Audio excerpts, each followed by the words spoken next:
9 experienced hikers, strong, trained, prepared.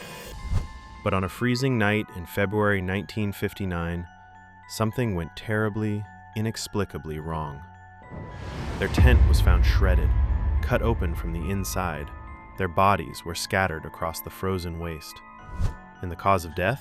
To this day, it remains one of history's most haunting enigmas. Welcome to Untold Truth. Tonight, we step into the shadow of the Ural Mountains. We're stripping away the decades of Soviet secrecy and modern myth to uncover what really happened during the final hours at the Dyatlov Pass. It was January 1959.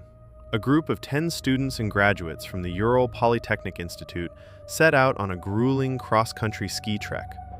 Led by Igor Dyatlov, these weren't amateurs looking for a thrill. They were elite hikers, aiming for a Grade 3 certification, the highest and most dangerous rank in the USSR. One member, Yuri Yudin, was forced to turn back early due to joint pain. As he hugged his friends goodbye, he didn't know he was looking at them for the last time.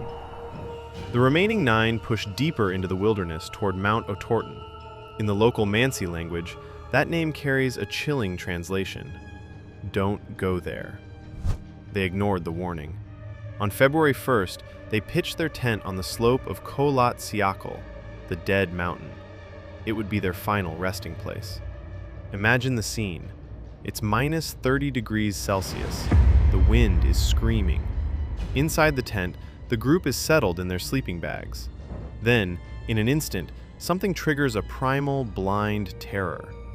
When search teams found the camp weeks later, the sight made no sense.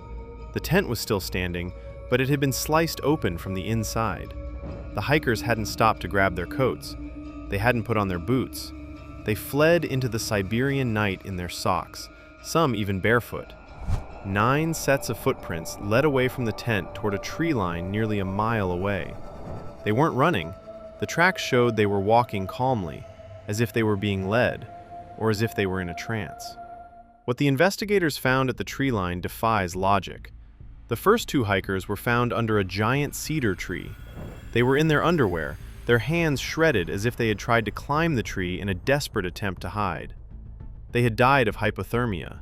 Then, 3 more bodies were found in the snow between the tree and the tent, including Igor Dyatlov.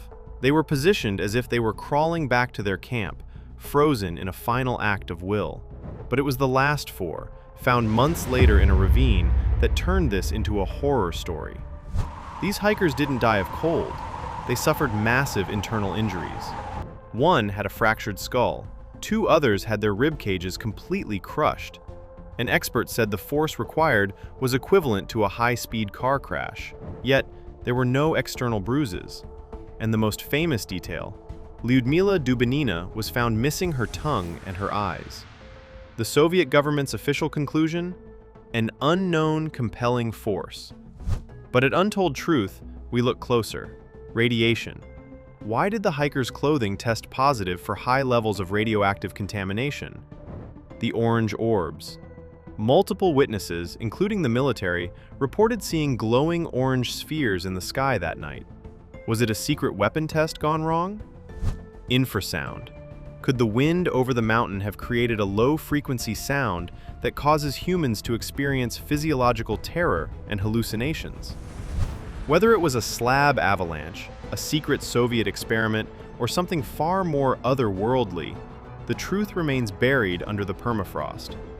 The Dyatlov Pass incident isn't just a cold case.